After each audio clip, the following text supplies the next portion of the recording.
உட்காந்து உட்காந்து பேசுறியான்னு கேட்குறாரு அவர். அது என்னை பார்த்தா அப்படி தெரியும் உட்காந்து அது வேற ஒன்றும் இல்லை. எனக்கு கண்ணில் கொஞ்சம் கோளாறு, ஒரு கண்ணு கொஞ்சம் பார்வை கம்மி. அதனால் நடக்கும்பொழுது கொஞ்சம் நிதானமாக நடந்து வருவேன். எனக்கும் எல்வி சண்முகநாதன் டாக்டருக்கும் ரொம்ப நெருக்கம். ஏன்னா அவர் எதில் ஸ்பெஷலிஸ்ட்டோ அதே நோய்க்கு நான் ஒரு நோயாளி. அந்த குளோக்கோமாங்கிற ஒரு இது அது அதனால் மேற்கொண்டு பாதிக்காமல் அதை தடுத்து வச்சுருக்குறோம். அதனால் அது நடக்கிறத பார்த்துட்டு உட்காந்து பேசுறியா அப்படின்னு கேட்குறாரு அவர். வேற ஒன்றும் இல்லை. அது முன்னாடி அங்கேயே உட்காந்து பேசலாம்னு தான் நினச்சேன். அங்கே மைக்கு வைக்கிறதுக்கு இடமில்லாத அளவுக்கு வேறு என்ன எல்லாத்தையும் கொண்டு வந்து வச்சு விட்டார்கள். அதுக்கு மேலே மைக்கு வச்சா கீழே விழுந்துடும். அந்த நல்ல ஒரு துரை இருக்காரே, அவர் ரொம்ப இப்படி எதையாவது பண்ணி எங்களை ஏதாவது பண்ணுவார், ஒரு கோமாளி மாதிரி ஆக்கி விட்டுருவார். அந்த மாதிரி அந்த அந்த இங்கே சரி இது ஒரு கௌரவமாக கொடுத்துருக்கிறாருன்னு வச்சுங்க. அந்த கிரீடமும் மாலை, அந்த செங்கோல் கிரீடம், இது இங்கே அரை இந்த இடத்த பொறுத்த வரைக்கும் ரொம்ப கௌரவமாக கொடுத்துருக்காருன்னு வச்சுக்கலாம். நாங்கள் நிஜமாவே இந்த செங்கோல் இந்த கிரீடத்தை போட்டுக்கிட்டு அந்த கையில் ஒரு குடையை எடுத்துக்கிட்டு நேராக எங்கள் வீட்டுக்கு போகிறேன்னு வைங்க.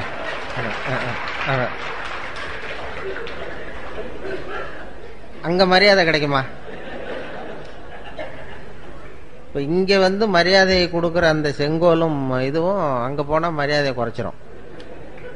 இப்படி ஏதாவது வித்தியாசமாக பண்ணுறது தான் துரைக்கு வேலை. அவர் ஏதாவது இப்படி பண்ணிடுவார்னு தெரியும். இந்த விருதே அவர் ஐவி அவர்களுக்காக, வீரபத்திரன் அவர்களுக்காக தான் கொடுக்கணும்னு சொல்லி தீர்மானம் பண்ணி எல்லாம் முடிவு பண்ணது. அப்புறம் பத்திரிகை பார்க்குறேன், ஏம்பேரியம் போட்டிருக்கு. அதில் எப்படி போட்டாருன்னா சரி, அது எதுக்கு போட்டாருங்கிறது அப்புறம் தான் தெரியுது. இந்த நாலு தடவை வந்தேன் போனேன், அப்புறம் என்னாரு, அப்புறம் பேசும்பொழுது அவங்க யாரையும் சொல்லி அவங்க காசு வாங்குறாங்க, பணம் வாங்குறாங்க அப்படின்லாம் பேசிக்கிட்டு இருந்தார்ல.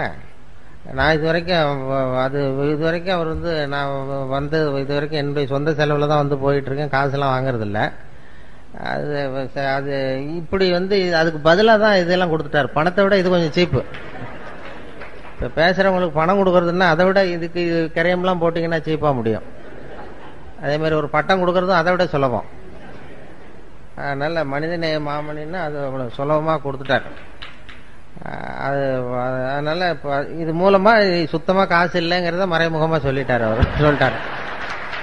விஷயம் இப்படி என்ன ஒண்ணும் இல்லாதவன ஆக்கி அவர் இதே தான் பண்றார்.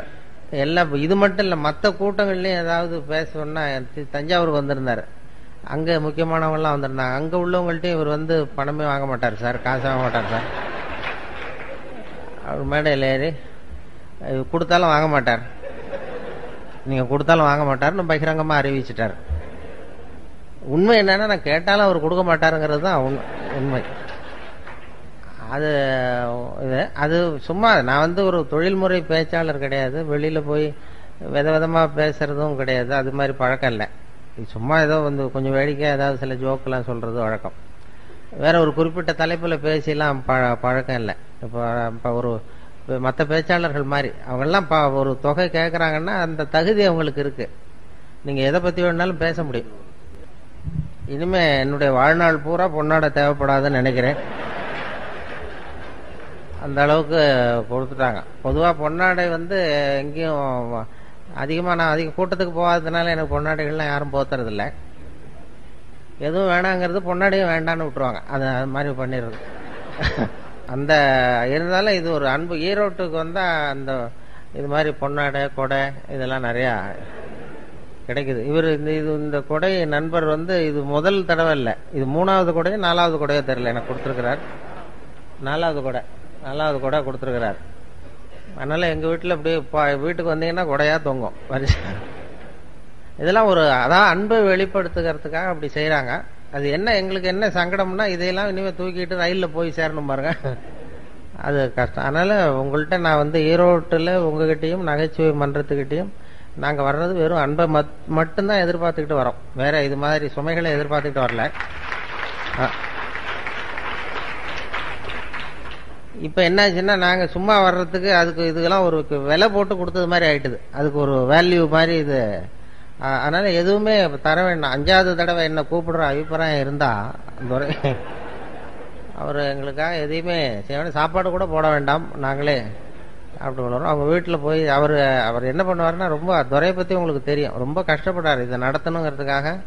சொந்த காசெல்லாம் நிறைய செலவு பண்ணுறாரு. அதையெல்லாம் பார்த்துட்டு தான் நீங்கள் எதுக்கு அனாவசிய செலவுன்னு சொல்லி நானே சண்டை போட்டேன். நீங்கள் செலவு பண்ணி இந்த என்ன சார் ஜனங்களை சிரிக்க வைக்கிறோம், அது ஒரு சேவை தானே, அதுக்கு செலவு பண்ண என்ன அப்படிங்கிறது அவருடைய கொள்கை. சரி செலவு பண்ணுங்க, இது அனாவசிய செலவெல்லாம் குறைக்கலாம்ல. இப்போ இந்த கிரீடம் செங்கோல்லாம் நாங்கள் வச்சுக்கிட்டு என்ன பண்ண போகிறோம், இந்த செலவையெல்லாம் குறைச்சிக்கிட்டு நீங்கள் வேற ஏதாவது உபயோகமாக செலவு பண்ணலாமேன்னு சொன்னேன். அது என்னமோ அவருக்கு இப்படி ஒரு இது பரவாயில்ல. அதை அதனால் இந்த செங்கோல்லாம் அவர்கிட்டே திருப்பி போகும்பொழுது அவருக்கே போட்டு விட்டுட்டு அவர் கையிலேயே கொடுத்துட்டு போகணும். ஆனால் தயவு செய்து அந்த கொடுத்த பட்டத்தை திருப்பி கேட்க வேண்டாம் என்று கேட்டுக்கொள்கிறேன். ஏதோ கை தவறி கொடுத்துட்டு போடாது அப்படின்னு கேட்டாருன்னா ரொம்ப கஷ்டமாக இருக்கும். அப்படி பண்ணுறது இந்த வேடிக்கை, இந்த சிரிப்பு அது சொன்னாங்க இல்லையா, அதாவது மனுஷனுக்கே நமக்கு வந்து இயல்பாக நடக்கக்கூடியது இந்த ரெண்டு விஷயம். அதாவது நடக்கிறது, நம்ம நடக்கிறோம் பாருங்க, இந்த நடக்கிறது சிரிக்கிறது, இது ரெண்டும் இயற்கையாக நடக்கணும். அதுக்கு வந்து இப்போ நம்ம உடம்புல இருக்கிற உறுப்புகள்லாம் சரியாக வேலை செய்யறதுக்கு அந்த காலில் மட்டும் பாதத்தில் அழுத்தம் கொடுத்தா போகிறோம். அதுக்காக தான் அந்த பிரகாரத்தில் நடக்கிறது, வெளியில் நடக்கிறதுலாம். அது மனுஷன் வந்து சாதாரணமாக நடக்காமல் இருக்க முடியாது. அதனால நடந்தா போதும், உடம்புல இருக்கிற உறுப்புலாம் சரியா வேலை செய்யுமா. அது எல்லாமே அழுத்தம் வந்து கால் பாதத்தில் போய் முடியுது. அது அப்படி இயற்கை வந்து அப்படி ஒரு அமைப்பை ஏற்படுத்தியிருக்கு. அதாவது பேட்டரி சார்ஜ் பண்றது மாதிரி நடந்தா போறோம். நாம என்ன பண்ணிவிட்டோம், நடக்கிறதுக்கு பதிலாக வாகனங்களை கண்டுபிடிச்சிட்டோம். சைக்கிள், காரு, அது இதுன்னு கண்டுபிடிச்சதுனால நடக்கிறது குறைஞ்சி போச்சு. இப்போ இயற்கையா நடக்க வேண்டிய அந்த நடைங்கிறது இப்போ ஒரு எக்ஸசைஸ் ஆயிட்டுது. அது வந்து ஒரு நடை பயிற்சின்னு கொண்டு வந்துட்டோம். அதுக்கு ஒரு பயிற்சி கொடுக்கணுமா. நான் சாதாரணமாக நடக்கிற வேலை இது, ஒரு பயிற்சின்னு கொடுத்து அந்த உடம்பு ஆரோக்கியத்தை காப்பாற்ற வேண்டியிருக்கு. அதே மாதிரிதான் சிரிப்பும் இயற்கையா நடக்க வேண்டிய ஒண்ணு.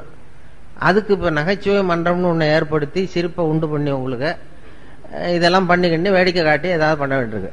இது சிரிப்புங்கிறது இயற்கையா நடக்க வேண்டிய ஒரு இயற்கை கொடுத்துருக்கிற ஒரு விஷயம். இந்த விலாக தொட்டா சிரிப்பு வருது இல்ல, அது வந்து இது ஒரு மருத்துவ மையமா. இந்த விழாவில் தொட்டா ஏன் மனுஷன் சிரிக்கிறாங்கிறத பத்தி ஆராய்ச்சி எல்லாம் பண்ணாங்க. அது ஒருத்தர் ஆராய்ச்சி பண்ணி ஒருத்தர் சொன்னாரு, அது இந்த இடத்துல இருக்கிற மென்மையான நரம்புகள் அங்க போய் முடியுது, மூளையில சிரிப்பை உண்டு பண்ற இடத்துக்கு. அதனால இங்க வந்து தொட்டோம்னா அங்க போய் சிரிப்பை உண்டு பண்ணுது. அதனால விழாவில் மென்மையான நரம்பு வந்து முடியுது, இது தொட்டதும் அந்த செய்தி மூளைக்கு போய் சிரிக்கிறான் அப்படின்னு ஒருத்தர் கண்டுபிடிச்சார். அதுக்கப்புறம் வந்தவர் இன்னொருத்தர் அதை பத்தி தொடர்ந்து ஆராய்ச்சி பண்ணவர் கேட்டார், சரி நான் ஒத்துக்கிறேன், விழாவில் இங்க தொட்டா அந்த மென்மையான நரம்புகள் மூளைக்கு போய் சிரிப்பை உண்டு பண்ணுதுன்னு சொல்றீங்க, ஒத்துக்கிறேன். அது ஏன் நானே தொட்டுக்கிட்டா ஏன் சிரிப்பு வரலன்னாரு. அப்பதான் தெரிஞ்சது முதல்ல கண்டுபிடிச்சதும் பொய்ன்னு, தப்புன்னு. இப்ப என்னன்னா இது வரைக்கும் தெரியாத ரகசியம். அது மனுஷனை வந்து இந்த இடத்துல தொட்டா ஏன் சிரிக்கிறாங்கிற ரகசியம் இது வரைக்கும் யாருக்கும் தெரியாது. அது என்ன சொல்றாங்க ஒரு யூகத்துல, என்ன இது வந்து ஒரு மருத்துவ மையம், இயற்கை கொடுத்திருக்கிற ஒரு மருத்துவ மையமா. இது மாதிரி கிச்சு கிச்சு மூட்டியே நோய்களை குணப்படுத்திக்கலாம் சிரிப்பு உண்டு பண்ணி. இயற்கையா உடம்புல ஏதாவது இந்த இடத்துல பட்டா சிரிப்பு வந்துடுது இல்ல, அது வந்து அதனால சிரிப்பும் நடையும் வந்து இயற்கையா நடைபெற வேண்டிய ஒரு விஷயங்கள். அதுக்கு வந்து இப்போ ஒரு பயிற்சி, நடைப்பயிற்சி, அதே மாதிரி சிரிப்பு ஹியூமர் கிளப் அதெல்லாம் ஏற்படுத்த வேண்டிய அளவுக்கு நாம வந்து இறுக்கமாயிட்டோம். மனசு இறுக்கமாயிட்டுது, டென்ஷன் ஆயிட்டுது. அதனாலதான் இவங்களுக்கெல்லாம் வேலை இப்போ 67 மாசமா நடத்த வேண்டியதா போச்சு பாருங்க. அப்படி பண்ணி சிரிப்பை உண்டு பண்ண வேண்டியிருக்குது. இல்லைன்னா அதுதான் இது வந்து மருத்துவ மையம். மனிதனுடைய விழாப்புறம் வந்து ஒரு மருத்துவ மையம்னு இப்ப ஆராய்ச்சியாளர்கள்லாம் கண்டுபிடிச்சு சொல்றாங்க. அதனால சிரிப்பு வந்து இயல்பா நடக்கணும். அதனாலதான் இப்ப பேசிட்டு இருந்தோம் டாக்டர்கிட்ட கூட அதை சொன்னாங்கன்னா, அதாவது மனுஷன் வந்து ஒரு குழந்தைகளை பத்தி ஆராய்ச்சி எல்லாம் பண்ணிருக்கிறாங்க. சின்ன வயசுல நம்ம பிறந்து 6 வாரத்துல தான் சிரிக்க ஆரம்பிக்கிறோமா. நம்ம பிறந்து 6 வாரம் 1.5 மாசத்துல தான் சிரிக்க ஆரம்பிக்கிறோம். அது வரைக்கும் ஒன்றும் விவரமா சிரிக்க தெரியாது. அதனால ஒரு குழந்தை வந்து ஒரு நாளைக்கு 200 தடவை சிரிக்குதான். இதெல்லாம் அதை பத்தி ஆராய்ச்சி பண்ணி டாக்டர்கள், குழந்தை நிபுணர்கள், ஸ்பெஷலிஸ்ட் சொல்றாங்க. ஒரு குழந்தை வந்து ஒரு நாளைக்கு 200 தடவை சிரிக்குது. பெரிய நம்மெல்லாம் 15 தடவை சிரிக்கிறோமா. அப்படியே குறைச்சிக்கிட்டே வந்தாச்சு. அதனாலதான் இப்ப ஹார்ட் அட்டாக்லாம் வருதுன்னு இப்ப கண்டுபிடிச்சிருக்கிறாங்க. 200 தடவை சிரிக்க வேண்டிய குழந்தைத்தனம் அப்படியே குறைஞ்சி போய் கொஞ்சம் கொஞ்சமா குறைச்சிட்டு வருது. சிரிப்புக்கு வந்து ஜோக்கே தேவைப்படாது. நான் சொன்ன இயல்பான விஷயம்னு சிரிப்புக்கு ஜோக்குன்னு ஒண்ணு தேவையே படாது. அது வந்து இந்த நம்ம காலங்காலமா சிரிப்பு வந்து சிறைப்பட்டு போயிருக்குதான் நம்ம உடம்புல. எப்படின்னா, ஒரு முதலாளிக்கு முன்னாடி தொழிலாளி சிரிச்சா மரியாதை குறைச்சல், ஒரு வாத்தியாருக்கு முன்னாடி பையன் சிரிச்சா மரியாதை குறைச்சல், ஒரு அதிகாரிக்கு முன்னாடி பியூனு சிரிச்சா மரியாதை குறைச்சால், இப்படி சொல்லி சொல்லி சிரிப்புங்கிறது மரியாதை குறைவான செயல்னு போதிக்கப்பட்டு வந்திருக்கிறோம். அதனால சிரிப்புங்கிற அந்த செயல் வந்து சிறைப்பட்டு போச்சாமா. நான் இப்போ என்னன்னா மரபு ரீதியாவே ஜெனட்டிக்காவே நாம சிரிச்சா யாராவது தப்பா நினைப்பாங்களோ அப்படின்னு நினைக்கிற அளவுக்கு நம்ம வந்துட்டோம். அப்படி சிறைப்பட்டு இருக்கிற சிரிப்பை வெளியில கொண்டு வர்றதுக்கு ஜோக்குன்னு ஒரு சாவியை போட வேண்டியிருக்கு. ஒரு சாவியை போட்டு திறந்து விட்டு அந்த சிறைப்பட்டு இருக்கிற சிரிப்பை வெளில கொண்டு வர வேண்டியிருக்குதான். இதான் இப்ப நடக்கிறது. வேற சிரிப்புக்கும் ஜோக்குக்கும் சம்பந்தமே இல்லை. சொல்லப்படுகிற ஜோக்குக்கும் சிரிப்புக்கும் உங்களுடைய இயல்பான சிரிப்புத்தன்மையை வெளியில கொண்டு வர்றதுக்கு ஜோக்குங்கிறது ஒரு சாவியா உபயோகப்படுது. இதுதான் இப்போ ஆராய்ச்சியாளர்கள்லாம் கண்டுபிடிச்சிருக்கிறது. வேற சிரிப்புக்கு வந்து ஜோக்கு தேவைப்படாதுங்கிறத எப்படி நிரூபிக்கிறதுன்னா, வெறும் சத்தமே கூட சிரிப்பு உண்டு பண்ணும். ஒரு குழந்தை தொட்டில படுத்திருக்கு, அதுகிட்ட போய் இப்படி கையை தட்டுங்க சிரிக்கும். அது என்ன ஜோக்காது? வெறும் ஒரு தட்டுறோம், கையை தட்டுறோம், அந்த வெறும் சத்தம் வந்து சிரிப்பை உண்டு பண்ணுதில்ல. அதுதான் இயல்பு தன்மை, நம்மளுடைய இயல்பான தன்மை. ஒரு ரோஜா பூவை பார்த்தா சிரிப்பு வரணும், ஒரு வெளிச்சத்தை பார்த்தா சிரிப்பு வரணும், ஒரு சத்தத்தை கேட்டா சிரிப்பு வரணும், ஒரு குருவி கத்துறதை பார்த்தா சிரிப்பு வரணும். இப்படி சிரிச்சுக்கிட்டு இருந்த நாம இப்போ ஒரு ஹியூமர் கிளப்னு ஒண்ணு வச்சு ஜோக்கெல்லாம் சொல்லி சிரிக்க வைக்கிறது அவ்வளவு முயற்சி பண்ண வேண்டியிருக்கு. அந்த அளவுக்கு இறுகி போச்சு மனசு. அதனாலதான் ஹார்ட் அட்டாக் வருதுன்னு சொன்ன. ஒரு சத்தம், ஒரு குழந்தைகிட்ட கிளுகிழப்பை ஆட்டுங்க, ஒரு குழந்தை மூஞ்சிக்கிட்ட சிரிக்குது, கிளுகிழப்பை சத்தம் அது சிரிக்கும். ஆனா அதே கிளுகிழப்பை ஒரு தாத்தா மூஞ்சிட்டு ஆட்டுங்க, கோவம் வந்துடும், அடிக்க வந்துடும். ஏதாவது குச்சி கிடந்த மாதிரி கூட இருந்துன்னா எடுத்து குத்தி விடுவாரு. ஏன் அப்படி இருந்தவர் அப்படி ஆயிட்டாரு. சின்ன வயசுல ஒரு கிளுகிழப்ப சத்தத்துக்கு சிரிச்சவர் அதே கிளுகிழப்ப சத்தத்துக்கு கோவப்படுற அளவுக்கு மாறி போயிட்டார். இப்படி இந்த மாற்றம் வரப்படாதான். வயசான காலத்திலே கிளுகிழப்ப ஆட்டினா சிரிக்கணும். அப்படி இருந்தா அவருக்கு ஹார்ட் அட்டாக் வராது. எதுக்கு சொல்றேன்னா, இப்ப இங்க வந்திருக்கிற பெண்கள்லாம் வீட்டுல ஒரு கிளுகிழப்பை வாங்கி வச்சுங்க. இனிமே வீட்டுக்காரர் கோபமா வந்தாருன்னா முகத்திட்ட போய் அப்படி ஆட்டி பாருங்க. அவர் சிரிச்சுட்டாருன்னு வைங்க, பயப்படவே வேண்டாம். அவர் இயல்பு தன்மை மாறாம இருக்காருன்னு அர்த்தம். நீங்க கிளுகிழப்பை ஆட்டினது டென்ஷன் ஆயிட்டாருன்னு வைங்க, உடனே இசிஜி எடுத்து பார்க்கணும். அது ஏதாவது இருதயத்துல கோளாறு இருக்கான்னு பார்க்கணும். நம்ம பேசிக்கிறதுக்கு வேடிக்கையா இருக்கே தவிர இதெல்லாம் ஆராய்ச்சியாளர்கள் சொல்ற உண்மைதான். அதை பத்தி ஆராய்ச்சி பண்ணிட்டு சொல்றாங்க, ஹார்ட் அட்டாக் வர்றதுக்கே காரணம் அந்த இயல்பான சிரிப்புத்தன்மை குறைஞ்சதுதான். அதனாலதான் அந்த தன்மையை மறுபடியும் உண்டு பண்ற பெரிய முயற்சியில தான் இது மாதிரி நகைச்சுவை மன்றங்கள்லாம் இப்ப ஈடுபடுத்திருக்கு. இப்ப எல்லா இடத்துலயும் நகைச்சுவை மன்றம் ஆரம்பிச்சுட்டாங்க. சென்னையில வந்து இன்கம் டாக்ஸ் ஆபீஸ்ல நகைச்சுவை மன்றம், இப்படி போலீஸ் ஸ்டேஷன் அங்கங்கன்னு எல்லா ஆபீஸ்லயும் நகைச்சுவை மன்றம்னு ஆரம்பிச்சு அதை ஏதாவது எங்களுக்கு கொஞ்சம் சிரிப்பு உண்டு கொஞ்சம் கிச்சு மூட்டிட்டு போங்க சார்ங்கிறது மாதிரி அப்படியேதான் பண்ணிட்டு இருக்கிறாங்க. இப்ப நான் 4 வருஷமா இங்க வந்துகிட்டு இருக்கிறேன். ஒரு 2 பேருக்கு சிரிப்பு வர மாட்டேங்குது இந்த ஊர்ல. இங்க வந்து பேசி ஆனா எனக்கு வரமாட்டேங்குது ஒண்ணு. இன்னொன்னு இந்த நகைச்சுவை மன்ற தலைவர் ராஜவேலுக்கு வரமாட்டேங்குது. இது என்னன்னு தெரியல. எங்க 2 பேருக்கும் உபதேசம் பண்றமே தவிர எங்களுக்கு சிரிக்க தெரியல. அது அதனால நாங்களும் அப்பப்ப செக் பண்ணிக்கிறது நல்லது. இசிஜி எல்லாம் எடுத்து பாத்துக்கணும். அது அப்படி அந்த சிரிப்பு. அதான் இவர் கேட்டாரு, சுரதான்னு ஒரு கவிஞர் இருந்தார்ல, சுரதா, அவரும் நானும் ஒரு மேடையில இருக்கும் பொழுது இப்படி பேசிட்டு இருந்தோம். அப்ப எல்லாரும் வந்து கேட்டாங்க, ஏன் சார் நீங்க என்னமோ பேசுறீங்க, நீ சிரிக்க மாட்டேங்கிறிய அப்படின்னு என்கிட்ட வந்து, ஏன் உனக்கு சிரிப்பு வரமாட்டேங்குதான்னு கேட்டாரு இவர் சுரதா என் பக்கத்துல இருந்து. ஆமாங்க சார், நான் பேசுறேன், எனக்கு வரமாட்டேங்குது, நான் என்ன பண்றது அப்படின்னு. நீ அப்படி இருக்கிறது தான் நல்லது. ஏன் பொடிமட்டை தும்மக்கூடாது அப்படின்னாரு. பொடியை போடுறவன் தான் தும்மணுமே தவிர பொடிமட்டை தும்மக்கூடாது. அதனால நீ சிரிக்காம இரு. அவர் இந்த ஓமை கவிஞர் இல்லையா, அதை அப்படியே அழகா அப்படி சொன்னார். அதுல இருந்து நான் ரொம்ப புடிவாதமா சிரிக்கிறது இல்லைன்னு முடிவு பண்ணிட்டேன். அப்படி அந்த இயல்பான தன்மையிலேருந்து நம்ம மாறக்கூடாதுங்கிறது ரொம்ப முக்கியம். அது இப்ப நம்ம எத்தனையோ எல்லாரும் ஏதோ வேலையில இருக்கீங்க, எத்தனையோ துறைகளில் ஈடுபட்டிருக்கீங்க. ஆனா அந்த இயல்பு தன்மை மாறாம வச்சுக்கணுமா. அதாவது சிரிக்கிறதுக்கு சந்தர்ப்பம் வந்ததுன்னா சிரிச்சிடணும், அதுக்காக டென்ஷன் ஆகக்கூடாது. அதுதான் வாழ்க்கையில சுகமா இருக்கிறது வழி. ஏன்னா குழந்தை தன்மை தான் இருக்கு. குழந்தைத்தனமா நடக்கப்படாதான். ஆனா குழந்தை தன்மைங்கிறது இருந்துகிட்டே இருக்கணுமா. குழந்தைத்தனம்ங்கிறது வந்து வேற, குழந்தை தன்மைங்கிறது வேற. சைல்டு லைக் சைல்டிஷ் அப்படின்னு சொல்றாங்கல்ல ஆங்கிலத்துல. அது மாதிரி குழந்தை தன்மையோடு வாழ கற்றுக்கொள்ளுங்கள், குழந்தைத்தனமாக வாழாதீர்கள். அதுதான் குழந்தைத்தன்மை. அது வந்து எப்போதும் இருக்கும், அது நமக்குள்ள இருந்துகிட்டே இருக்கணும் கடைசி வரைக்கும். அந்த குழந்தைத்தன்மை மாறாம இருக்கணுமா கடைசி வரைக்கும். அப்படி இருந்தா ஹார்ட் அட்டாக்லாம் வராது. இயல்பு தன்மை மாறாம வாழ்க்கைய வந்து இல்லைன்னா என்ன ஆகும்னா, சிரிக்கிறதுக்கு அப்படியே கட்டுப்படுத்திக்கிட்டே வரோம்னு வைங்க, ஒரு கட்டத்துல அப்புறம் ஒரே அடியா சிரிக்க ஆரம்பிச்சிடும் தனியா உட்காந்து. பைத்தியம் பிடிச்ச மாதிரி ஆயிடும். அது அது அது அது என்ன மொத்தமா சேர்ந்து வந்துடும். தினம் 200 தடவை சிரிக்க வேண்டியது அப்படியே சேர்ந்து சேர்ந்து அப்புறம் திடீர்னு ஒரு நாள் எல்லாத்தையும் தொடர்ந்து சிரிக்க ஆரம்பிச்சிருவோம். அது அப்படி சில பேருக்கு மனநோய் வந்துடும்.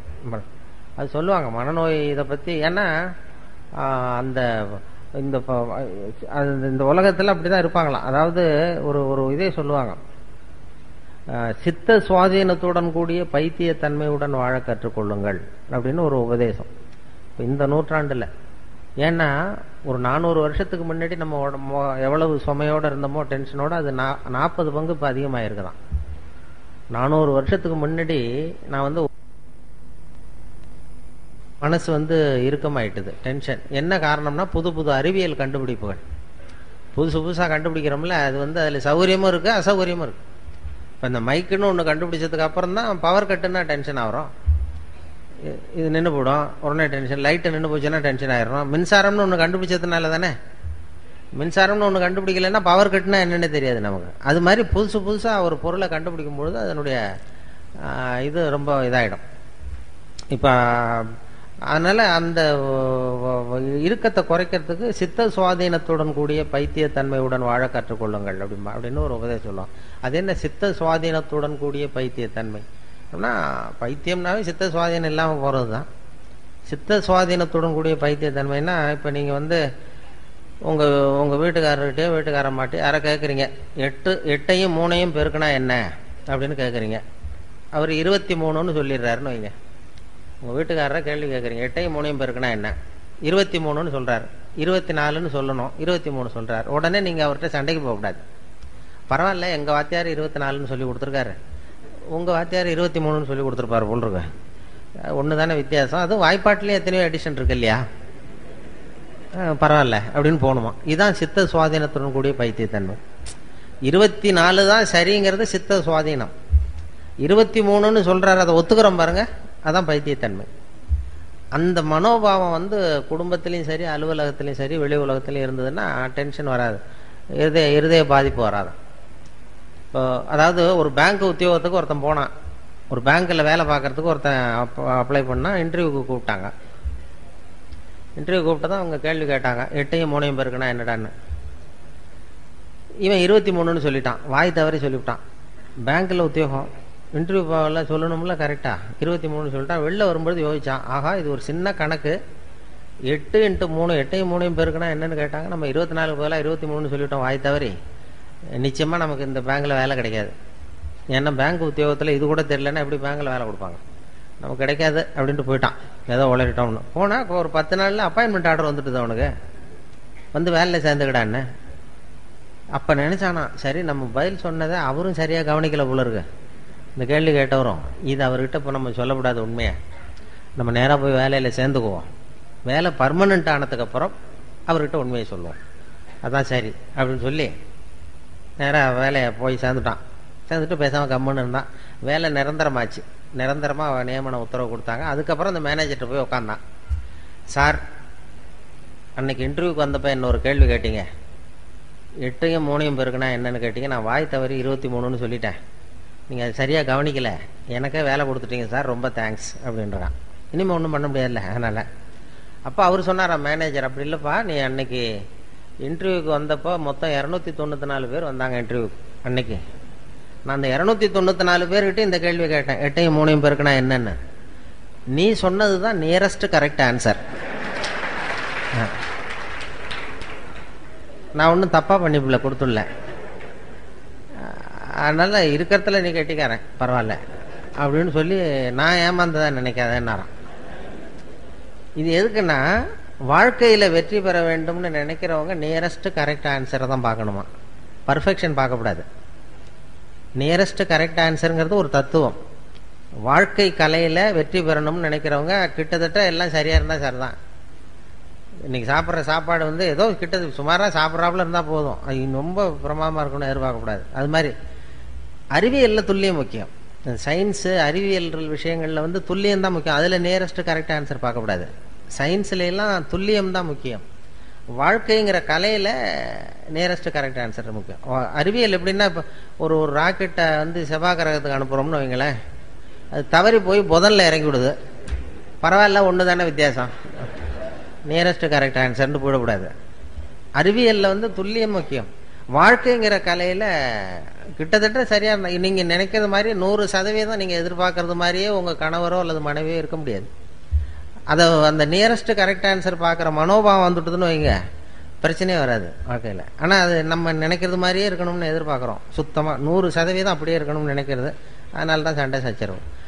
பர்ஃபெக்ஷன் ஒன்று உலகத்தில் எதுவுமே கிடையாது. நானாக என் மனசில் ஒரு உருவத்தை வரைஞ்சிக்க வேண்டியது, எதிரில் பார்க்குறது நான் வரைஞ்ச உருவத்தை மாதிரியே இருக்கான்னு நான் பார்க்குறேன். அப்படி ஒத்து போச்சுன்னா அது பர்ஃபெக்ட்னு ஒத்துக்கிறேன். அது ஒத்து போகலன்னா அது சரியில்லைங்கிறேன். அது கோளாறு நான் வரைஞ்சத்தில் இருக்கே தவிர அந்த பொருள் இல்லை. அதுதான் முக்கியம். அதுதான் வாழ்க்கையினுடைய நுணுக்கமே. அதுதான் அழகுங்கிறது. அப்படி தான் அழகுன்னு ஒன்று வெளியில் ஒன்றும் கிடையாது, பொருளில் கிடையாது.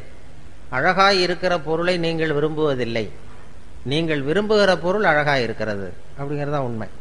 உங்களுக்கு பிரியமாக இருந்தால் அது அழகாக தெரியும், பிரியம் இல்லைன்னா அழகாக இருக்காது. அதனால் அழகுங்கிறது நீங்கள் விரும்புகிறீங்களா இல்லையாங்கிறத பொறுத்து அமையதே தவிர பொருளில் உள்ள விஷயம் கிடையாது. அது அழகாக இருக்கும். அதான் அழகாக இருக்கிற பொருளை நீங்கள் விரும்புவதில்லை, நீங்கள் விரும்புகிற பொருள் அழகாக இருக்கிறது. அந்த மனோபாவத்தை குடும்பத்தில் நம்ம உண்டு பண்ணிட்டோம்னா வாழ்க்கையில் அந்த டென்ஷன் இருக்காது. எப்போதும் அந்த சிரித்து வாழணுங்கிறாங்க இல்லையா, அந்த இயல்பு தன்மையோடு நம்ம வாழறதுக்கு அது ரொம்ப உதவியாக இருக்கும். குடும்பத்தில் எத்தனையோ பிரச்சனைகள் வரலாம். அது சொல்லுவாங்க நிறையா. சின்ன சின்ன ஒரு நல்ல குடும்பங்கிறது எப்படின்னா அனுசரித்து போகணும், ஒருத்தரை விட்டு கொடுத்து போகணும், சந்தேகம் கூடாது, அப்படி இப்படின்னு சொல்லுவாங்க. அதாவது ஒருத்தன் வந்து ஒரு பொண்ணை கல்யாணம் பண்ணிட்டு வந்தான். குடும்பத்தில் சந்தேகம். அவன் என்ன சொல்லிட்டாங்க எல்லாரும், டேய் நீ கல்யாணம் பண்ணிட்டு வந்திருக்கிறிய, அந்த பொண்ணுக்கு காது சரியாக கேட்காதுரா அப்படின்ட்டாங்களாம். இவனுக்கு ரொம்ப வருத்தமாக போச்சு. ஆகா, நம்ம கல்யாணம் பண்ண பொண்ணு காது சரியாக கேட்கலன்னு சொல்கிறாங்க, இதை எப்படி கண்டுபிடிக்கிறது, டெஸ்ட் பண்ணணும்னு பார்க்குறான். நேராக போய் உனக்கு காது கேட்குமா அப்படின்னு கேட்டால் சண்டை வந்துடும். இது எப்படியாவது சோதனை பண்ணணும்னு வெளியில் போகிறது மாதிரி போனான். வெளியூருக்கு போன வெளில எங்கேயோ கடத்தருக்கு போனது மாதிரி போயிட்டு திரும்பி வந்தான். திரும்பி வந்து தெருவில் நின்றுக்கிட்டு இன்னைக்கு என்ன சாம்பார் அப்படின்னா பதிலே வரல. ஆஹா, நம்ம கேட்டது தப்பு, சரிதான், காது கேட்கல மனைவிக்குன்னு முடிவு பண்ணிட்டான். அடுத்தது வீட்டுக்குள்ள வந்து நின்று 2வது தடவையாக கேட்டான். வாசலுக்குள்ள வந்து நின்றுக்கிட்டு இன்னைக்கு என்ன சாம்பார் அப்படின்னா 2வது தடவையும் பதில் வரல. சரி, ஏமாந்து போட்டோம் நம்ம அப்படின்னு சொல்லிட்டு நேராக அடுப்பங்கரைக்கு போனான். அடுப்பங்கரையில் அந்த பொண்ணு ஏதோ சமைச்சிக்கிட்டு இருக்கு, சமையல் பண்ணிகிட்டு இருக்கு. அது சமையல் பண்ணிகிட்டு இருக்கு, அது காதுகிட்ட போய் இப்படி வச்சுக்கிட்டான் கையை. இப்படி கையை வச்சுக்கிட்டு வேகமாக கத்துறான். 3வது தடவை இன்னைக்கு என்ன சாம்பார்னு 3வது தடவை கத்துறான். அது கொஞ்சம் கூட அலட்டிக்கவே இல்லை. மெதுவாக திரும்பி இவன் காது ஓரமாக சொல்லுது, 3வது தடவையாக சொல்கிறேன் முருங்கைக்காய் சாம்பார் அப்படின்னு தான். இவனுக்கு காது கேட்கல, இவன் போய் அதை சந்தேகப்படுறான். குடும்பத்தில் இப்படி தான் பிரச்சனை வரும். முதல்ல நம்மகிட்ட இருக்கிற குறை என்னன்னு தெரிஞ்சுக்கிட்டு அடுத்தவங்க பேரில் குறைய கண்டுபிடிக்கணும். நாம் என்ன பண்ணுறோம், முதல்ல அடுத்தவங்க குறைய கண்டுபிடிக்கிறோம். அதனால தான் சிக்கல். குடும்பங்கிறது ரொம்ப அழகாக நடத்த வேண்டிய, வாழ்க்கையில் ரொம்ப புரிந்து கொள்ள வேண்டிய ஒரு கலை அப்படின்னு சொல்லுவாங்க. எங்கள் வீட்டுக்கு ஒருத்தர் வந்திருந்தார். இப்போ சமீபத்தில் ஒரு பத்திரிக்கை கொடுக்க வந்தார், கல்யாண பத்திரிக்கை கொடுக்கறதுக்காக வந்தார். அவரை அழைச்சிக்கிட்டு இன்னொரு இடத்துக்கு போகிறேன், இன்னொரு வீட்டுக்கு பத்திரிக்கை கொடுக்கணும். அவர் வீடு இருக்கிற இடம் தெரியாது, அதனால் அழைச்சிட்டு போகிறேன். அந்த வீட்டில் கணவன் மனைவி 2 பேரும் ஒத்து போகிறதில்ல, அடிக்கடி சண்டை வரும். அந்த வீட்டில் கொண்டு போய் பத்திரிக்கை கொடுக்கணும். நான் அழைச்சிட்டு போகிறேன் இவரை, இந்த ஒரு பெரியவரை. அவங்க 2 பேரும் அடிக்கடி சண்டை போட்டுக்கிறவங்கன்னு தெரியும் அவருக்கு. போய் உட்காந்தோம், காஃபி கொண்டாந்து கொடுத்தாங்க, சாப்பிட்டோம். அப்போ அவங்க அந்த கணவன் மனைவி 2 பேரையும் கூப்பிட்டாரு. 2 பேரையும் கூப்பிட்டு, இதை பாருங்க, இப்போ உங்களுக்கு ஒரு போட்டி வைக்க போகிறேன், நீங்கள் ஜெயிச்சுட்டீங்கன்னா உங்களுக்கு 100 ரூபா அப்படின்னாரு. நான் வேடிக்கை பார்த்துட்டு உட்காந்துருக்கேன். என்ன போட்டி அப்படின்னா, ஒரு நூல் கொண்டு வாங்க, தைக்கிற நூல், சாதாரண நூல் கொண்டு வாங்கினதான் ஒரு இவ்வளோ நீளம் நூல் கொண்டு வந்து கொடுத்தது அந்த அம்மா. இந்த நூலை வந்து அறுத்துடணும், முடியுமா முடியாதா அப்படின்னு கேட்டார். இது என்ன பெரிய வேலை, இது அறுக்கிறது சாதாரண பட்டுன்னு எடுத்தா போயிடும், இதை அறுத்துட்டா 100 ரூபா அப்படின்னாரு. நான் இருக்கிறேன் 2 பேரும் வந்தாங்க, அந்த அம்மாவும் அந்த வீட்டுக்காரனும். நீ 2 பேரும் சேர்ந்து நீங்கள் ஒரு பக்கத்தை பிடிங்க, நான் ஒரு பக்கத்தை பிடிச்சிக்கிறேன், நான் இழுக்கிறேன் நீ இழு, நீங்கள் 2 பக்கமும் 2 பேர் சேர்ந்து அந்த பக்கத்தை பிடிச்சிட்டு இழுங்க, நான் பிடிச்சிட்டு இழுக்கிறேன், அறுத்துருங்க, இழுத்துட்டீங்கன்னா ஆளுக்கு 100 ரூபா தரேன்ருக்காரு. அவங்க ரொம்ப உற்சாகமாக அந்த பக்கத்தை 2 பக்கமும் 2 பேரும் சேர்ந்து பிடிச்சிக்கிட்டாங்க. இவர் வந்த பெரியவர் ஒரு பக்கத்தை பிடிச்சிட்டாரு. இழுத்தாருங்க அப்படின்னாரு. அவங்க 2 பேரும் ரொம்ப பலமாக இழுக்க ஆரம்பித்தாங்க. இவர் இழுக்க விட்டுக்கிட்டே போயிட்டு இருக்காரு, பின்னாடியே இழுத்து சுற்றி வராங்க, இவர் பின்னாடியே போயிட்டே இருக்காரு. 10 நிமிஷம் ஆச்சு, அறுக்கவும் முடியல. அப்புறம் எடுத்து விட்டு, இதுதான் வாழ்க்கை, இதை புரிஞ்சுங்க, உங்களுக்குள்ளே சண்டை போட்டுக்காதீங்க அப்படின்ட்டு போயிட்டார். அதான், அதாவது ஒருத்தர் விட்டு கொடுக்கறதுக்கு தயாரா இருந்தா அது எவ்வளவு மெலிசான நூலா இருந்தாலும் யாராலையும் இருக்க முடியாது, லேசான இருக்கணும். அதை அவர் உதாரணமா செஞ்சு காட்டினார். ஒரு பத்திரிகை கொடுக்க வந்த பெரியவர் அப்படி பண்ணிட்டு போனார்.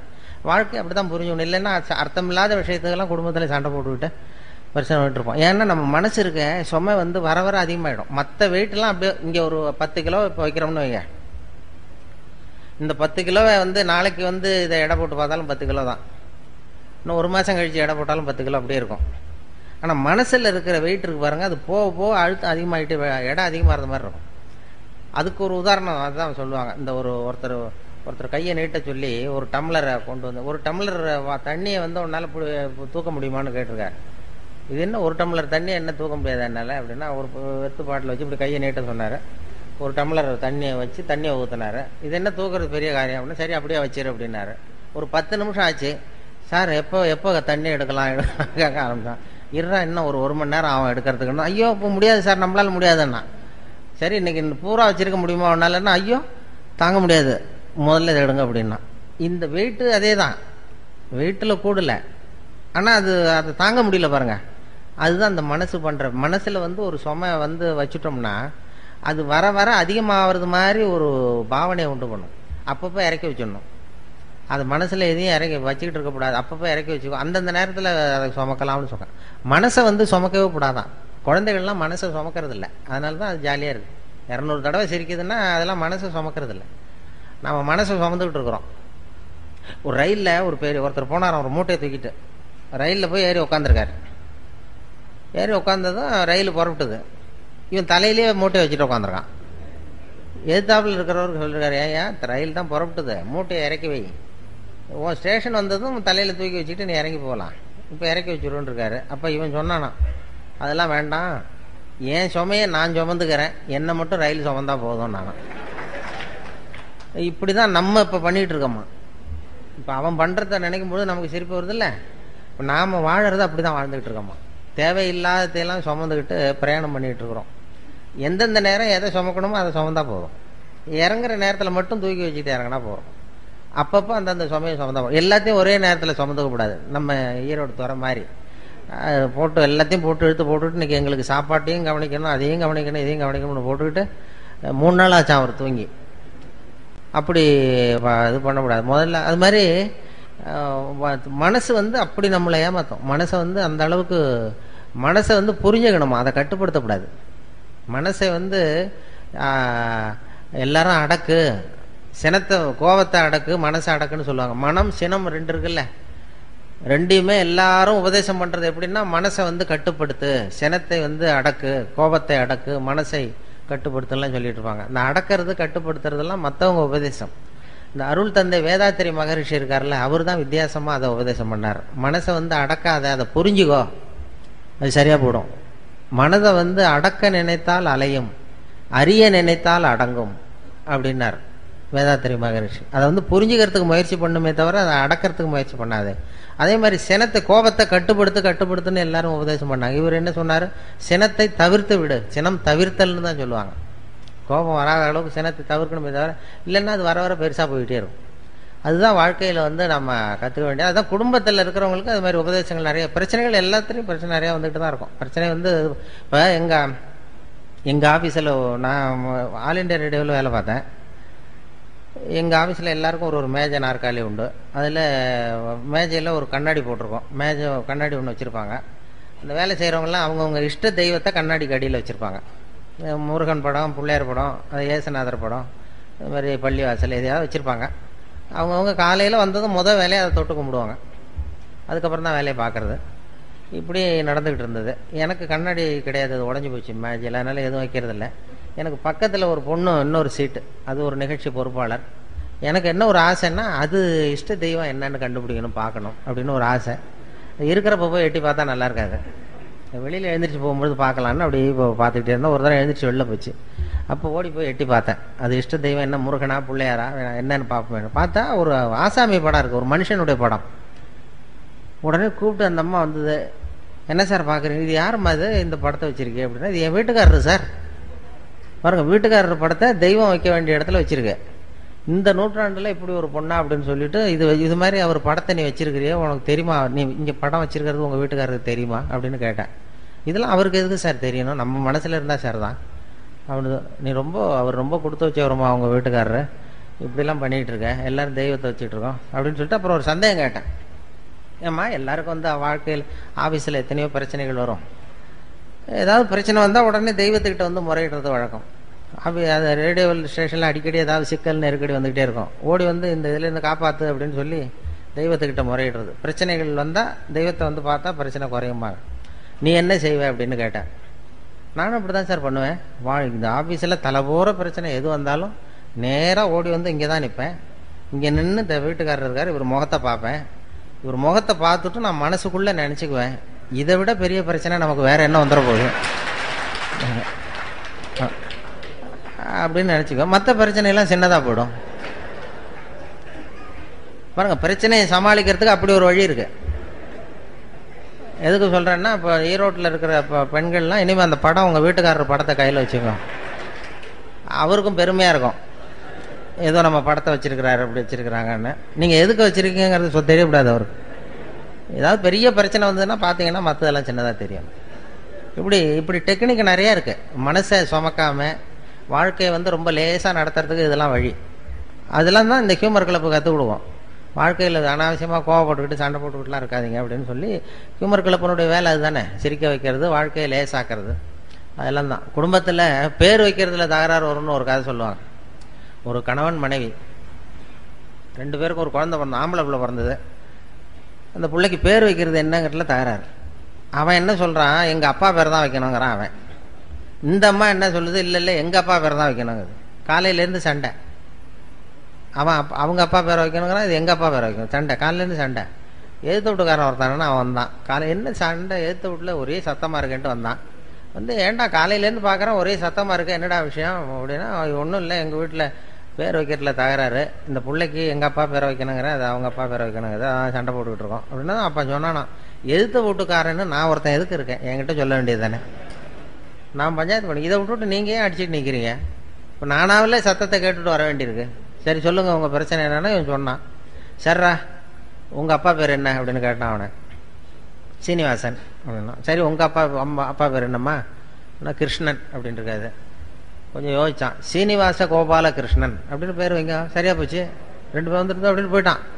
போனதுக்கப்புறம் இந்த கணவன் மனைவி 2 பேரும் பேசிக்கிட்டாங்களாம். சரி இந்த சீனிவாசன் சரி, கிருஷ்ணன் சரி, கோபாலன் எங்கேருந்து வந்தான் நடுவில் அப்படின்னு ஓடி போய் அவனை பிடிச்சி இழுத்துட்டு வந்திருக்காங்க. இழுத்துட்டு வந்து, அது யாரா கோபாலன் அப்படின்னா, அது எங்கள் அப்பா பேர்,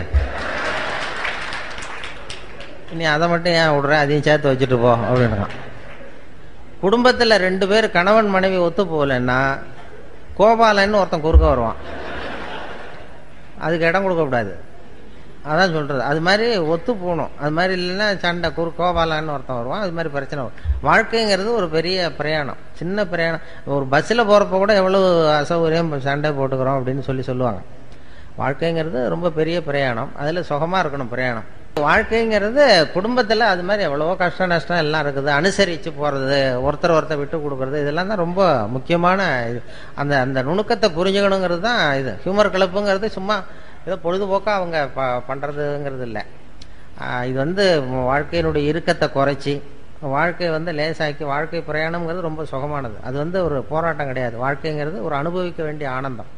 அதை உணர வைக்கிறதுக்கு தான் இது மாதிரிலாம் பண்ணிகிட்டு இருக்கிறாங்க.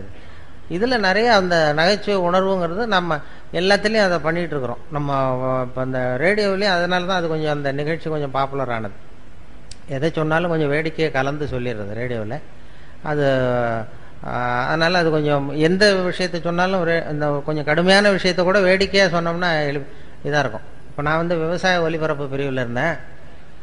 அதில் இப்போ கோழி பண்ணையை பற்றி பேசுவோம். கோழி பண்ணை வைக்கிறது எப்படி, இது என்ன எப்படி பண்ணுறது, போகிறது வர்றதுன்னு பேசிகிட்டு இருப்போம். அதை கேட்குறவங்க ரொம்ப கம்மியாக இருப்பாங்க. அதனால் என்ன பண்ணுறது, அது கொஞ்சம் வேடிக்கையாக கதையை கலந்து கோழி பண்ணையினுடைய தொழில்நுட்பம்லாம் சொல்லிவிட்டு கோழி பண்ணையை பற்றி சொல்கிறது. அது எப்படின்னா, ஒரு கதையை ஒன்று சேர்த்துருவோம் அதில். இப்போ உதாரணமாக ஒருத்தன் என்ன எப்படின்னா, ஒருத்தன் ஒரு கோழி விற்றுக்கிட்டு இருந்தானா ஒரு இடத்துல, கோழிலாம் விற்றுக்கிட்டு இருக்கான். ஒருத்தர் வாங்க வந்தார். இதெல்லாம் என்ன ஒரு கோழிப்பா அப்படின்ட்டு இருக்காரு. அப்போ கோழி வித்தவன் சொல்லியிருக்கான், இந்த பாருங்க இது கோழியா சேவலா அப்படிங்கிறது மட்டும்தான் தெரியும், என்ன ஒரு கோழிங்கிறதெல்லாம் பார்த்து சொல்ல முடியாது அப்படின்ட்டுருக்கான். இவர் வந்தவருக்கு கோவம் வந்துட்டது, நீ என்னடா அது கூட தெரியாமல் நீ என்னடா கோழி வித்துக்கிட்டு இருக்கிற, கோழியோட முதுகை பார்த்தே அது எந்த ஊர்னு சொல்லிவிடலாம்டா, அது எனக்கு தெரியும் உனக்கு தெரியாதா, அது தெரியாமல் நீ வந்து கோழி விற்க வந்துட்ட, கோழியோட முதுகை பார்த்தாவே அது எந்த ஒரு கோழின்னு தெரியும், அதோ அந்த மூலையில் ஓடுது பாரு அது வந்து நாமக்கல் கோழி, அதில் ஒரு 2 எடுத்து வை, எனக்கு 2 ஓடுது பாரு இது சேலத்து கோழி, இதில் 2 எடுத்து வை, இதோ ஒரு மூலையில் நிற்கிது பாரு அது வந்து ஈரோட்டு கோழி, அதில் 2 எடுத்து வை அப்படின்னு சொல்லிட்டு முதுகை பார்த்தாவே தெரியும்டா, இதெல்லாம் தெரியாமல் நீ வந்து வியாபாரம் பண்ண வந்துட்டு உனக்கு எந்த ஊர்றான்னு கேட்டிருக்காரு. அவன் முதுவை திருப்பி காட்டினானா, பார்த்து தெரிஞ்சுக்கோ அப்படின்னு. இப்படி ஏதாவது ஒரு வேடிக்கையை சொல்லி கோழி பண்ணையை பற்றிய செய்திகளை சொல்கிறது. ரேடியோவில் அப்படி தான் அந்த விஷயங்களை வந்து சொல்லும் பொழுது இப்படி வேடிக்கையை கலந்து சொல்லும் பொழுது அது கொஞ்சம் நல்லா இதாக போகும். அப்படி பண்ணிகிட்டு இருக்கிறது வழக்கம். அதில் நிறைய அது மாதிரி நிறைய எல்லா செய்திகளும் சொல்லுவோம். அப்போ நிறைய இப்போ இதை பற்றிலாம் சொன்னோம் நம்ம. அப்போ அந்த விசாரணை கமிஷன் லஞ்ச ஊழல் அப்படி இப்படின்னு பேப்பரில் வந்தது. அப்போ ஒரு கதையை சொன்னோம் ரேடியோவில். அதாவது ஒருத்தன் தமிழ்நாட்டில் திடீர்னு ஒருத்தன் சாதாரணமாக இருந்தவன் திடீர்னு ஒரு பெரிய கோடீஸ்வரன் ஆகிட்டான். அவன் எப்படி கோடீஸ்வரன் ஆனான், அதை விசாரிக்கிறதுக்கு டெல்லியிலேருந்து 2 அதிகாரிகள் வராங்க. 2 பேர் வந்தான். இவனை பிடிச்சாங்க, டேய் நான் டெல்லியிலேருந்து வந்திருக்கேன், உன்னை விசாரிக்கிறதுக்காக வந்திருக்கேன், நீ எப்படி கோடீஸ்வரன் ஆன, நீ சாதாரண ஆளாக இருந்த, எப்படி இவ்வளவு பணம் சேர்த்த அப்படின்னு விசாரிச்சிருக்காங்க. உடனே இவன் சிரிச்சானா, இதுக்காகவா சார் மெனக்கிட்ட 2 பேர் அங்கேருந்து வந்திருக்கீங்க டெல்லியிலேருந்து, நான் வந்து பந்தயம் கட்டியே பணக்காரன் ஆகிட்டேன் சார், முறையாக தான் பணம் சேர்த்தேன், பந்தயம் கட்டினேன் ஜெயிச்சேன் பணக்காரன் ஆகிட்டேன், இதில் என்ன கஷ்டம், இதுக்கு போய் விசாரிக்கிறது அங்கேருந்து மெனக்கிட்டு வந்துருக்கீங்க அப்படின்றான். பந்தயம் கட்டி எப்படிடா இவ்வளவு பணம் சேர்க்க முடியும், நாங்கள் நம்ப முடியாதுன்றான். அப்படின்னா உங்ககிட்ட ஒரு பந்தயம் கட்டவா அப்படின்னு கேட்டிருக்காங்க. ஏங்கிட்டயா, என்ன பந்தயம் அப்படின்னு ஒருத்தன் கேட்டிருக்கான். ஒருத்தன் கேட்டால், இது வந்து என் கண்ணு தானே, இது என் கண்ணு, இது என் பல்லு, என் கண்ணை என் பல்லாலேயே கடிக்கிறேன், எவ்வளவு பந்தயம், 100 ரூபா எடுத்து வச்சான் வந்தவன் 100 ரூபாய் வச்சு இதை ப்ரூவ் பண்ணுறான்னு. அப்படியே எடுத்துட்டான் கண்ணு, அது ஏற்கனவே பளிங்கு கண்ணை வச்சுருக்கான். பளிங்கு கண்ணை எடுத்து வாயில் வச்சு கடிச்சுட்டான். வந்தவன் 100 ரூபாய் விட்டுட்டு நிற்கிறான். ஆஹா இது ஏமாந்துட்டோம் அப்படின்ட்டு, இப்படி தான் சார் நான் பணம் சேர்த்தேன், இதை போய் உங்கள் டெல்லியில் சொல்லுங்கள் சார், இதுக்கு போய் மெனக்கிட்ட விசாரிக்க வந்துட்டீங்கன்ட்டான். இது கூட இருந்தவனுக்கு கோவம் வந்துட்டு, என்னடா இவன்ட்ட வந்து இப்படி ஏமாந்து போயிட்டோம் அப்படின்னு சொல்லி, நீ விளையாட உனக்கு விசாரிக்க தெரியல அவனை அப்படின்னு போய்ட்டு 2வது ஆள் வந்தான். டே ஒழுங்காக சொல்லு, நீ எப்படி பணம் சேர்த்த, மரியாதையாக சொல்லு அப்படின்றான். சார் அவரை விட நீங்கள் கொஞ்சம் புத்திசாலியாக தெரியுது, நான் பந்தயம் கட்டி தான் சார் பணம் சேர்த்தேன், நீங்களாவது நம்புங்க சார், நான் நம்ப முடியாது அப்படின்னு. அப்போ உங்ககிட்ட இன்னொரு பந்தயம் கட்டவான்றான். அதெல்லாம் முடியாதான் ஏமாத்திவிட்டியா அப்படி அவனை அப்படின்னா, இல்லை சார் அவர் ஏமாந்தது இது பளிங்கு கண்ணு, அதனால் ஏமாந்துட்டார், உங்ககிட்ட பணம் கட்டுறது நெஜங்கண்ணுலேயே கட்டுறேன், இது வந்து நெஜங்கண்ணு பளிங்கு கண்ணு கிடையாது, இந்த கண்ணை பல்லால் கடிக்க முடியுன்றான். அவன் ஒரு 100 ரூபாய் எடுத்து வச்சானா, வச்சது அப்படியே பல் செட்டை கட்டினான் தனியாக, கேட்டு கடிச்சுட்டான். அவனும் 100 ரூபாய் விட்டான், எடுத்து வச்சுக்கிட்டு இப்படி தான் சார் நான் பணம் சேர்த்தேன், இதுக்காக டெல்லியிலேருந்து மெனக்கிட்டு வந்துருக்கேன், போய் சொல்லுங்கள் சார் அப்படின்னு தான். அவன் கிடுகிடுன்னு டே வந்துடுறான், இனிமேல் அவன்கிட்ட பேச்சு கொடுக்காத, மேற்கொண்டு பேசினா மறுபடியும் ஒரு பந்தயம் கட்டுவான், திரும்பி நம்ம டெல்லிக்கு போகிறதுக்கு பணம் சரியாக இருக்கா பாரு அப்படின்னா, ரயில் டிக்கெட்டுக்கு சரியாக இருக்கடான்றான். அப்போ மேற்கொண்டு அவன்கிட்ட பேசாத, இப்படியே ஓடி போடுவோம், போய் நம்ம அதிகாரிகிட்ட சொல்லிடுவோம் அப்படின்ட்டு, ரொம்ப தேங்க்ஸ் சார் அப்படின்னா, இருங்க சார் இருந்து சாப்பிட்டு போகலாங்கிறான். அதெல்லாம் ஒன்றும் வேண்டாப்பா, நீ இப்போ சாப்பிட்ற அப்புறம் பந்தயம் கட்டுவா அவ்வளோ வேண்டான்னு சொல்லி ஒரே வேகம் ஓடி போய் இப்போ ரயில் ஏறி டெல்லிக்கு போயிட்டானுவோம். டெல்லிக்கு போய் அந்த ஜூனியர் அதிகாரிகள் 2 பேரும், இந்தியாவுக்கே தலைமை அதிகாரி அவர்கிட்ட போய் சொல்லிட்டான், சார் தமிழ்நாட்டுக்கு போனேன், அந்த ஆளை பார்த்தேன் விசாரித்தேன், அது ஒன்றும் சரியாக வரல சார், பந்தயம் கட்டியே பணம் சேர்த்தேன்னு சாதிக்கிறான், எங்ககிட்ட ஒரு 200 ரூபாய் வாங்கிட்டு விட்டான் சார் அப்படின்னா தான் அவருக்கு கோவம் வந்துட்டுது. நீ போய் அவனுக்கு 200 ரூபா கொடுக்கறதுக்காக இங்கேருந்து போனீங்க, உங்களுக்கு அனுபவமே 10ல் ஒருத்தர் எப்படி விசாரிக்கிறதுன்னு, எத்தனை பேர் இருக்கீங்க நம்ம இந்தியா பூரா விசாரிக்கிறதுக்கு, அவங்களெல்லாம் ஒரு ஹாலில் கொண்டாந்து உட்கார வை, நான் வந்து கிளாஸ் எடுக்கணும், உங்களுக்கு எப்படி விசாரிக்கிறதுனே உங்களுக்கு தெரியல அப்படின்ட்டுருக்காரு பெரியவர், அவர் இந்தியாவுக்கே தலைமை அதிகாரி, எனக்கு அனுபவம் ஜாஸ்தி அப்படின்னு. சரி இன்னும் 30 பேர் இருக்கோம் சார் அப்படின்னா 30 பேரையும் ஒரு ஹாலில் உட்கார வச்சு அந்த பெரியவர் வந்து உட்காந்துருக்காரு. ஒரு ஆள் தமிழ்நாட்டுக்கு போய் அந்த ஆளையும் கூப்பிட்டுட்டு வாங்க, வர்ற வரைக்கும் அவன்கிட்ட பேச்சு கொடுக்காதீங்க, யாரும் பந்தயம் கட்டுவான், பேசாமல் கொண்டு வா அப்படின்னு வந்து ஒரு ஆள் பிடிச்சி எடுத்துகிட்டு போட்டான். அவனை மேடையில் அவர் நிற்கிறார் பெரியவர், பக்கத்தில் அவன் நிற்கிறான், எதிரில் அந்த ஜூனியர் அதிகாரிகள் 30 பேர், அவங்களுக்கு முன்னாடி இவர் விசாரிக்கிறார், ஏன்பா எப்படி பணம் சேர்த்த என்கிட்ட சொல்லு, நான் இந்தியாவுக்கே தலைமை அதிகாரி, எனக்கு வந்து அதிகாரங்கள் ஜாஸ்தி, எனக்கு அனுபவமும் ஜாஸ்தி, என்கிட்ட உண்மையை சொன்னீங்கன்னா உன்னை வந்து அப்ரூவர் ஆக்கிடுவேன், தண்டனையே இல்லாமல் பண்ணிடுவேன், இல்லை தண்டனையை குறைச்சி கூட கொடுக்கலாம், அதனால் எனக்கு அதிகாரம் இருக்குது, என்கிட்ட உண்மையை சொல்லு, நீ எப்படி பணம் சேர்த்த அப்படின்னு கேட்டார். அப்போ அவன் சொன்னானா, சார் நீங்கள் எல்லாத்துக்கும் எல்லாரை விட அனுபவம் ஜாஸ்தியாக இருக்குது, அதனால் நீங்களாவது நம்புங்க சார், நான் பந்தயம் கட்டி தான் பணம் சேர்த்தேங்கிறாங்க. நம்ப முடியாதான்னு இருக்காரு.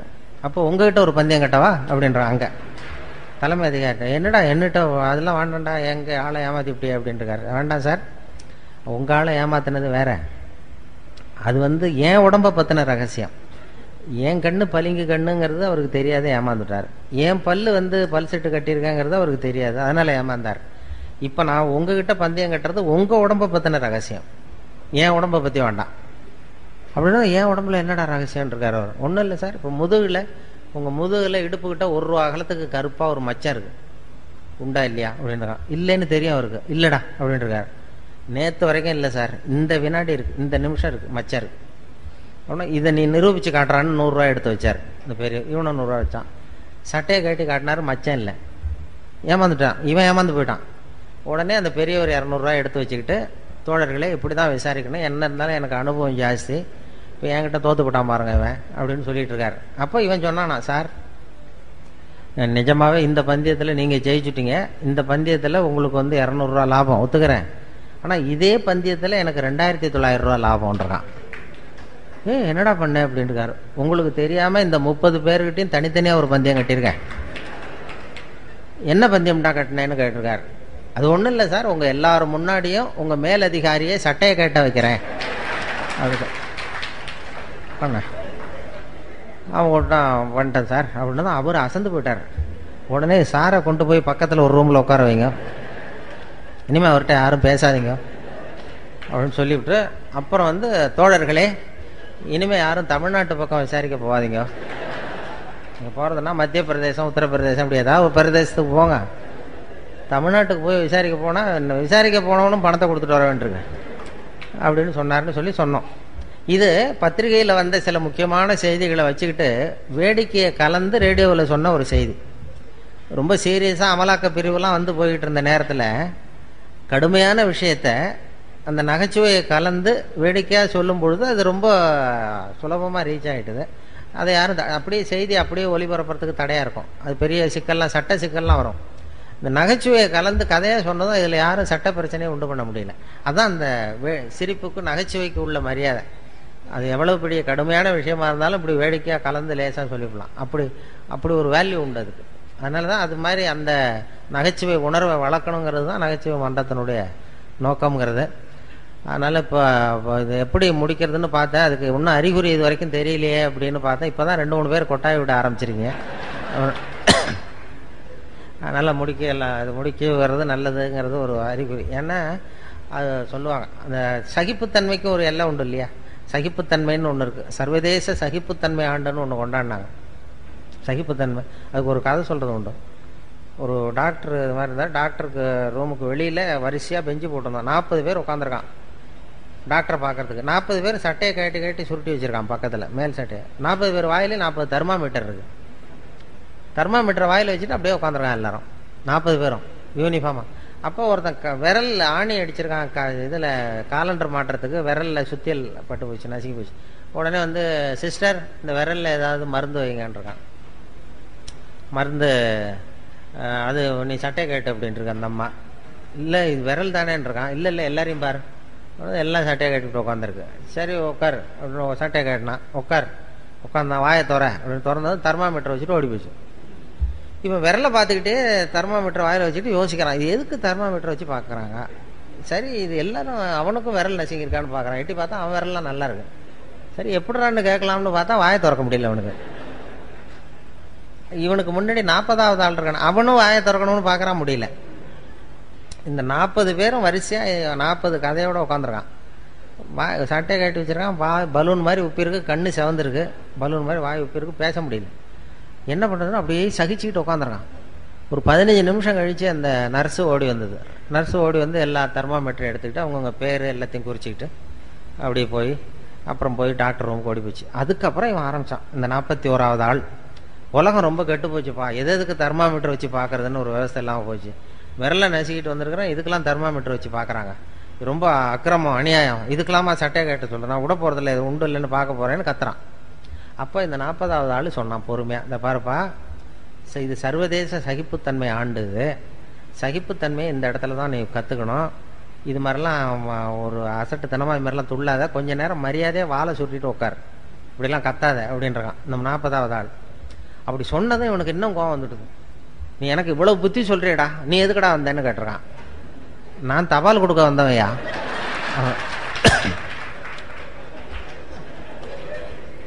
சரி, இப்படி வருவேன், சட்டையை கேட்ட சொல்லுவாங்க, சட்டையை கேட்டுவேன், தெர்மாமீட்டர் வச்சு பார்ப்பாங்க. அதுக்கப்புறம் நான் பாட்டுக்கு டெம்பரேச்சர் குறித்ததும் மறுபடியும் சட்டையை போட்டுக்கிட்டு நான் பாட்டுக்கு தவாலை கொடுத்துட்டு நான் பாட்டுக்கு போகிறேன். இப்போ என்ன கெட்டு போச்சு இதில்? அதனால் எல்லாரும் நல்லா சகிப்புத்தன்மையை வளர்த்துங்கப்பா அப்படின்னு சொன்னாராம். அது மாதிரி சகிப்புத்தன்மையை வளர்த்துக்கிறதுக்கும் இது மாதிரி கூட்டங்களை நீங்கள் பயன்படுத்தணும்.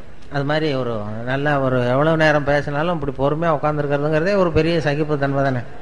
அதனால் அது ஒரு பெரிய விஷயம். ஏன்னா பேசுறது பேச்சுங்கிறது பெருசு தான், ஆனால் மௌனம் அதை விட பெருசும்பாங்க. பேசுறது இந்த பேச்சாளர்களுக்கு அது ஒரு பெரிய இது வந்துடும். அப்படி வந்த ஏன்னா சில பேர் ஆரம்பிக்கும் போது தெரியும், முடிக்க நேரம் போகிறது பேசுகிறவங்களுக்கு தெரியாது, உட்காந்துருக்கிறவங்களுக்கு தான் தெரியும். உங்கள் முகத்துலேருந்து தான் கண்டுபிடிக்கணும். அதை கண்டுபிடிச்சி அப்படி பண்ணுறது வழக்கம். ஏன்னா சுருக்கமாக இப்போ எதையும் பேசுகிறவங்க எழுதுகிறவங்க தேவைக்கு அதிகமாக வளர்த்தாதீங்க அப்படின்னு பேராசிரியர் கல்கி சொல்லுவார். அதாவது ரேடியோ ஸ்டேஷன் ஆரம்பித்த காலத்தில் அவர் வந்து பேசியிருக்கார், கல்கி வந்து பேசியிருக்கார் ரேடியோவில். அது இன்னும் பதிவு பண்ணி வச்சுருக்காங்க சென்னையில். அதில் அவர் சொல்கிறார், தேவைக்கு அதிகமாக எதையும் வளர்த்தாதீங்க எழுதுகிறவங்க பேசுகிறவங்க அப்படிங்கிறதுக்கு ஒரு உதாரணம் ஒன்று சொல்கிறார். என்ன உதாரணம் கல்கி சொல்கிறாருன்னா, ஒரு உதாரணம், ஒரு நாள் காஞ்சிபுரம் உபய வேதாந்த தேசிக சுவாமிகள் தன் வீட்டு வேலைக்காரன் குப்பனை கூப்பிட்டு, அடை குப்பா, நீ உடனே ஸ்ரீபெரும்புதூர் ஓடிப்போய் திருவேங்கடாச்சாரியை சந்தித்து திருக்குடந்தையிலே இருந்து இங்கே வந்திருக்கிற திருநாராயண ஐயங்கார் சுவாமிகள் திருக்கோவில் ஆராதனைக்கு திருத்துழாய் எடுத்து திரும்புகையில் திருக்குளத்தில் திருப்பாசி வழுக்கவே திருவடி தவறி விழுந்தார் என்று சொல்லிவிட்டு வா அப்படின்னு எழுதினாராம். சொல்லிவிட்டு என்ன சொல்லிடுவியா அப்படின்னா, சொல்லிடுறேன் சாமின்னு இருக்கான் குப்பன். என்ன சொல்லுவ அவர்கிட்ட, என்கிட்ட ஒரு தடவை சொல்லி காட்டு அப்படின்னாரு. என்ன சார், கும்மோன் தாசாமி குட்டையில் விழுந்தான்னு சொல்லணும், அவ்வளோதானே. அப்போ கல்கி சொல்றார், அந்த சிறுகதையின் இலக்கணம் குப்பனுக்கு புரிந்திருக்கிறது, உபய வேதாந்த தேசிக சுவாமிகளுக்கு புரியவில்லை அப்படின்னா. அதனால் அந்த இலக்கணம் வந்து பேசுகிறவங்களுக்கும் தெரியணும், எழுதுறவங்களுக்கும் தெரியணும். தேவைக்கு அதிகமாக வளர்த்தாதீங்கோ அப்படிங்கிறது அவர் சொல்லியிருக்கிற அறிவுரை. இல்லைன்னா உங்களுக்கு தான் கோபம் வரும் எல்லாம் பண்ணுறது. ஏன்னா நான் ஒரு அடையாளம் வச்சுருக்கேன், எப்போ எங்கெங்கே எப்படி எப்போ முடிச்சுக்கிறதுங்கிறத. என்னை வந்து சென்னையில் இந்த எல்கேஜி யூகேஜி பிள்ளைங்கள்ட்ட கூப்பிட்டு போய் பேச விடுவாங்க. யூகேஜி எல்கேஜி பிள்ளைங்க அங்கே போய் காக்கா கதை நரி கதை ஏதாவது சொல்லிகிட்டு இருப்பேன். அப்போ அவங்க பொறுமை இழக்கிறது எப்போன்னு எப்படி கண்டுபிடிப்பேன்னா, அடையாளம், அந்த வரிசையில் இருக்கிறவன் தரையை கீறுவான் லேசா அப்படி, இல்லைன்னா பக்கத்தில் இருக்கிறவன ஒரு குத்து குத்துவான், ஒரு பென்சிலால் குத்துவான். அதாவது அவன் பொறுமை இழக்கிறான்னு அர்த்தம். அதாவது போதும் நிறுத்திக்கோன்னு நமக்கு சிக்னல் இது. இல்லைன்னா அம்மா ஞாபகம் வந்துட்டுது, அல்லது பிள்ளைக்கு பசி வந்துட்டுது, அல்லது அம்மா ஞாபகம். அதனால குழந்தைகளுக்கு அதுக்கு மேலே வளர்த்துறது, அதை வச்சு முடிச்சுக்குவேன். அது ஒரு அழகான அடையாளம். அது அந்த குழந்தைகள்கிட்ட பேசும்பொழுது, இப்போ ஸ்கூலில் பேசும்பொழுது ஹைஸ்கூல்லாம் கொட்டாய் விடுவாங்க, ஒரு 10 பேர் வாயை திறக்கிற வரைக்கும் பார்க்கறது முடிச்சுடுறது. காலேஜ்னா விசில் அடிப்பாங்க, அந்த கடைசியிலேருந்து விசில் வரும், அடித்தா முடிச்சுக்கோ இதுதான் மரியாதை அப்படின்னு அர்த்தம். அதுக்கு அப்படி ஒரு இது, அதுக்கு ஒவ்வொன்றுக்கு சிக்னல். எதுக்கு சொல்ல வர்றேன்னா, எனக்கு ரொம்ப பிடிச்சது சென்னையில் இந்த பென்ஷனர் அசோசியேஷன் ஒன்று இருக்குது அண்ணா நகரில். அதில் எல்லாம் 80 வயசை தாண்டினவங்க, எல்லாம் பழைய காலத்து ஜட்ஜு, நீதிபதிகள், பழைய காலத்து போலீஸ் அதிகாரிகள், பழைய காலத்து கலெக்டர்கள், இவங்கெல்லாம் இருக்காங்க. அதில் எல்லாம் 80-90 வயசு, ஒரு காலத்தில் பெரிய உத்தியோகத்தில் இருந்தவங்க. அவங்கெல்லாம் கூப்பிட்டு என்ன பேச விடுவாங்க. அப்போ அந்த ஆன்மீக விஷயங்கள் தான் அவங்களுக்கு பேசணும்னு பேசுவோம். அப்போ தான் எனக்கு டைம் லிமிட்டு கிடையாது, எவ்வளவு நேரம் வேணாலும் நான் பாட்டு பேசிகிட்டே இருப்பேன். அவ்வளவு பேரும் எவ்வளவு நேரம் ஆனாலும் அசையாமல் என்னையே பார்த்துக்கிட்டு இருப்பாங்க. அது என்ன காரணம்னா, காது கேட்காது.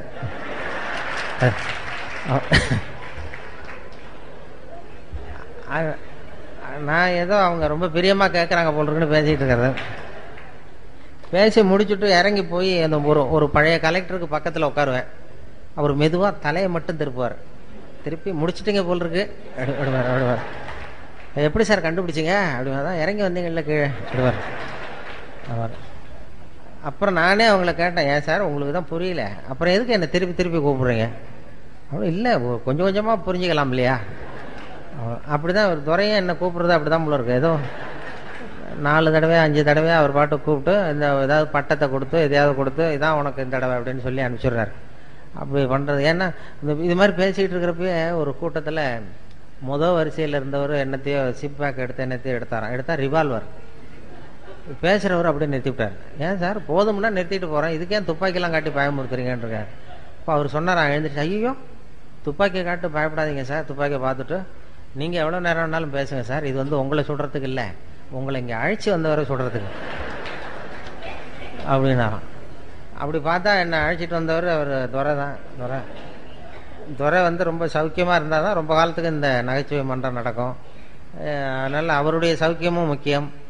அந்த தலைவர் இவர் இருக்கார் ராஜவேலு, அவங்கெல்லாம் ரொம்ப காலத்துக்கு சௌக்கியமாக இருந்தால் தான் இந்த நகைச்சுவை இதெல்லாம் நடக்குங்கிறதுனால அதனால் இயல்புத்தன்மை மாறாமல் வாழ கற்றுக்கொள்ளுங்கிறது தான் இவங்களுடைய மெசேஜ். நம்முடைய இயல்புத்தன்மையிலேருந்து மாறாத வாழ்க்கையை லேசாக எடுத்துக்கிட்டு போகும். இப்போ நான் வந்து உங்களுக்கு பெரிய உபதேசம்லாம் பண்ணுறதுக்காக வரல, அந்த தகுதியும் கிடையாது. அந்த இயல்புத்தன்மை மாறாமல் ஒரு மனுஷனுக்கு 200 தடவை குழந்தை இயல்பு சிரிக்கிற தன்மை இருக்குன்னு சொன்னேன் இல்லையா, அந்த இயல்புத்தன்மை உங்ககிட்ட இருக்கான்னு ஒரு மணி நேரமாக சோதனை பண்ணி பார்த்தோம்.